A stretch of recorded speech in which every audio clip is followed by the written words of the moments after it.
What's up guys, Houndish here, and today we have some Destiny 2 news to discuss. And to initially Bungie talk about lost characters and what's happening there, of course we've heard reports of players saying they've had their characters deleted, so Bungie have an update on that. And additionally they clarify some of the gameplay issues this week. And then we have a possible tease for the theme of Season 20, which could be an Awoken season. So we'll cover that, and on top of this, Bungie have started rolling out major new details about the game in Lightfall, including the reworked mod system and their new loadout setup. So we'll talk about the big changes there, but also some updates to crafting and deep side drop rates, which are now live in the game. And so as always guys, I hope you enjoy the video today. If you do, a rating below really helps us out, but otherwise, let's get into it. The very first thing I wanted to touch on today, and we did mention this yesterday briefly, but Bungie confirmed at the weekly reset that there will be a finale event for Season of the Seraph, and this will take place in the final 2 weeks of the season. So they've said a special finale quest and activity will be available for all players, and Season Pass owners who have completed the More Than a Weapon quest will start the finale quest automatically upon login. And so that'll be interesting, something to look forward to in the final couple of weeks of the season. Obviously we can expect some pretty big story beats and potentially something which links very strongly to the Lightfall story. And for now, all we can do is complete More Than a Weapon if you haven't already. We should add that the final step of that quest is available this week. So something to bear in mind for this season. And up next, a couple of heads up from Bungie. They've said they're investigating an issue where multiple weapon crafting quests and triumphs are not progressing when specific weapons are crafted. And so if you are failing to make progress on any of those, it's potentially that known issue that Bungie are looking into at the moment. But next, they say maintaining your characters and progress is our top priority. After kicking off a deep dive investigation of a very low number of reports of missing characters out of an abundance of caution, we are confident that no characters or progress were incorrectly lost by our systems. And so going back about a week or so ago, there was a player whose account actually bugged out during some server issues. And I believe one of their characters was deleted or removed from their game. Bungie had said that this was an isolated issue, and they did actually remedy it, so that player had all of their characters returned. But then a few people continued talking about it as though there were sort of widespread reports of the issue. There have even been a couple of Reddit threads in the past few days that have said they've had characters deleted. But Bungie's response right here is that outside of the one account that they did return last week, they can't find any evidence of any other accounts or characters being lost. And so for any folks worried about that, Bungie are essentially saying it is a non-issue, and there's currently no reason to be anxious about this happening to other players. So good to get some clarity right there. And in a few moments, we're going to talk about changes to mods and loadouts in Lightfall, but something interesting from one of the customization screens right here, we get a first look at the artifact icon for Season 20. And lots of players are speculating, could this be an Awoken themed season, given that this potentially looks like a piece of Awoken technology, a little bit like the artifact from Season of the Lost. And I'd say definitely this appears to be some kind of Awoken ornamentation, and with Xivu Arath potentially playing a very big role coming up, Season 20 could indeed be Awoken themed. I guess the other possibility is that what we're seeing right there could be linked to Cloud Striders on Neomuna, but otherwise definitely from stuff that we've seen in the game so far, it looks very much like it could be an Awoken themed artifact. So give us your thoughts or speculation on that down below. And up next we got a new hotfix for the game just yesterday. And this is hotfix 6304. And in terms of the big changes right here, Bungie have said they've increased deep sight weapon drop rates for all raids and the duality dungeon. They don't specify by how much, but if you're trying to craft raid weapons, or specifically duality dungeon weapons, there's the potential that it'll be quite a bit easier to do going forward. So let us know what you think about that. There are also a couple of other changes for weapons there, including that they fixed the problem that prevented the Legacy Ambush artifact mod from working properly. A problem where the Bray Inheritance trait granted more ability energy than intended on machine guns and swords, and they fixed an issue where the volatile detonations were being triggered at a higher than expected cadence. And I believe that applies to specific weapons. One of them is the Retrofit Escapade, a machine gun that was doing a lot of damage with volatile up. And so there's a bit of a nerf/fix for that one right there.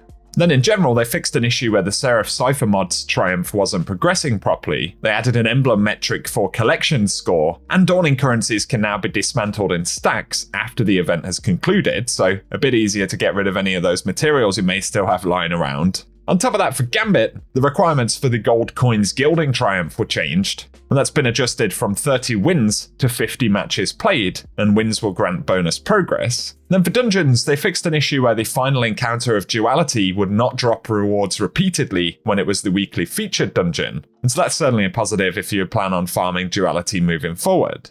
Up next though, also yesterday, Bungie did a pretty significant reveal for the new loadout system and changes to mods that we're going to see in Lightfall. And so, they began by showing us the new loadout customization screen, and it allows us to quickly swap entire sets of gear without numerous trips to the vault or having to open a secondary screen. It also decreases the time in between play sessions caused by needing to rebuild a loadout, and they've created ways to label loadouts for quick identification. And so we can see the player right here has a raid loadout, and even when hovering over that loadout slot right here, we can see all of the weapons, the particular trait bonuses on those weapons, and the equipped armor pieces and mods. And they say as well, you can see a warlock here with 3 loadouts created in the 6 slots they have unlocked. And ultimately, we'll be able to unlock 10 slots for loadouts by progressing through the Guardian rank system. And each loadout label has an assortment of colors and icons to choose from, including Crucible, Raids, Trials, Gambit, damage types, and more. So we can even put a custom icon on each of the loadouts, which helps us identify them quicker. Definitely looks pretty awesome right there, but they go on to say when Lightfall goes live, it'll be a new ball game, and we'll have a blank slate to start cooking up new builds for future adventures. Not all builds currently in Destiny will be possible upon launch, but there'll be a healthy offering to start with, and they plan to expand on build crafting options season over season. And here we get a better look at the mod customization screen, and much like the appearance customization here, we're able to go into different pieces of gear, where we can view and apply all of the mods we have available for them. There are also 2 tabs here, so one for armor and the other for weapons. But in terms of mods, they say all mods in the game will be unlocked by achieving Guardian rank 6. Most players who have spent time in the game will start out at rank 6 in Lightfall and instantly have all mods ready to go out of the gate, but new players will unlock mods as they climb through the ranks. And they clarify that they will be giving more info on Guardian rank soon. But in terms of how mods and combat are changing, they say mod energy types will be removed, eliminating the need for 4 different versions of a given armor piece for build crafting. And they're also converting the combat style socket into an additional mod socket for that armor slot, and reducing the energy cost of many of the mods, helping give us more opportunities to mix and match. But additionally, armor mods that previously provided benefits to weapons based on their archetype, for example hand cannon loader, will now instead provide benefits to weapons based on their damage type. And this levels the playing field for all weapon archetypes and should make it easier to put together a powerful suite of mods to benefit multiple weapons in your loadout. On top of that though, they say artifact mods in future will be translated to unlockable perks, and they'll no longer need to be socketed, but rather unlocked for the duration of a season, once earned, and will be passively applied to a loadout. Obviously a pretty interesting change there, and they say in terms of exactly what it means. If the anti-barrier weapon of the season is pulse rifles, this means that you'll no longer need to equip a mod for this, taking up precious space and energy, and instead all of your pulse rifles will automatically have an anti-barrier applied. Unless of course they have a different champion mod intrinsically equipped. And they say obviously having every single artifact mod unlocked at the same time would be a little bit OP. Because of that, you won't be able to unlock them all at the same time and will have to choose which 12 perks you have active at any given time. However, we do want to make it as easy as possible to change up your build, so resetting the artifact will not cost anything. And in terms of what that will mean for the Artifice Armor's extra mod slot, starting in Lightfall, Artifice Armor will have a new unique mod slot that grants 3 additional points to your character, like Strength, Mobility, and Intellect. And this will help you round out your stats as you perfect builds. And so it's safe to say these systems are going to feel pretty different when we first go into Lightfall. And there will for sure be a few adjustments to get our heads around and get used to in the game. And they say next they want to change how we counter champions. While there'll still be a selection of anti-champion artifact perks available based on your current weapon selection, we're also adding some anti-champion options to subclasses to complement weapons. So barrier champions will be affected by Solar, Void, and Strand counter, and when using volatile rounds from your weapon, it will also pierce the barrier and stun the champion. Then when a player is Radiant, their attacks pierce champions' shield and stun them, and Strand will also have a method of piercing barriers. Then for Overload champions, Arc, Stasis, and Void will counter them, and damaging an Overload champion by triggering the Jolted condition will stun them. Likewise, suppressing the champion will stun them, as will slowing them with Stasis. And then finally for Unstoppable champions, Arc, Solar, Stasis, and Strand will counter, and blinding an Unstoppable champion instantly stuns them, but also encasing them in Stasis and then shattering it, or triggering a Solar Ignition on them, as well as Strand including an Unstoppable champion counter, are all going to be new options to stun champions. And so on top of those champion mods over time, we will get used to different elements and verb perks, being able to directly interact with champions in the game, which is pretty interesting. But in addition to that, Bungie say with the combat mod socket going away, many mods that once belonged to the Charged with Light and Elemental Well subfamilies of mods will be under a revamped system known as Armor Charge. And so socketing an armor mod that uses Armor Charge will give you access to the system. The functionality of taking charge, which is picking up an orb of power to gain a stack of charge with light, is now granted to you whenever you have an armor charge mod equipped. And many mods that previously created elemental wells or gave you stacks of charge with light have been converted to instead create an orb of power, and will be able to hold between 0 and 3 stacks of armor charge by default, which appears as a buff in the status effects area. But by socketing chest armor mods, you can increase your maximum number of armor stacks up to as high as 6. Some mods will provide a passive ongoing benefit while you have any stacks of armor charge, but when you have one of these armor mods equipped, every 10 seconds, a stack of armor charge falls off if not consumed by something else. On top of this, some mods will consume 1, 2, 3, or all stacks of armor charge on a particular trigger, granting you instantaneous benefit when they do.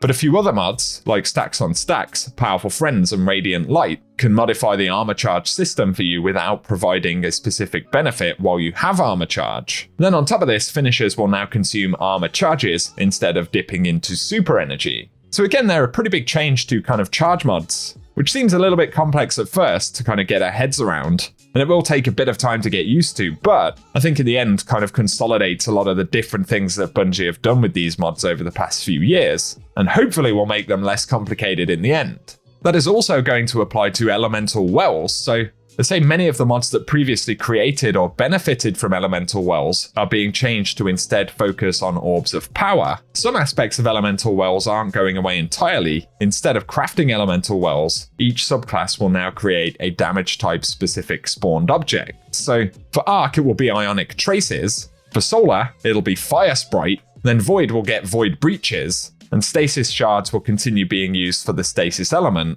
and then Strand will also have an object which we'll share more details on in the future. But the ability to spawn these objects will not come from armor mods, but instead the subclass. So, for example, while the Ember of Tempering Fragment is active for Solar Hunters, it will now create a Fire Sprite when you defeat an enemy with a solar weapon. And picking up any of these objects will grant ability energy and have other effects depending on the subclass build. For example, if you're running a solar subclass and you have the new Ember of Mercy Fragment equipped, picking up a Fire Sprite will grant you the restoration effect. But the number of these types of interactions will be limited at launch, and they intend to add to the system moving forward. And that does it for the blog post that Bungie have given on mod changes and customization.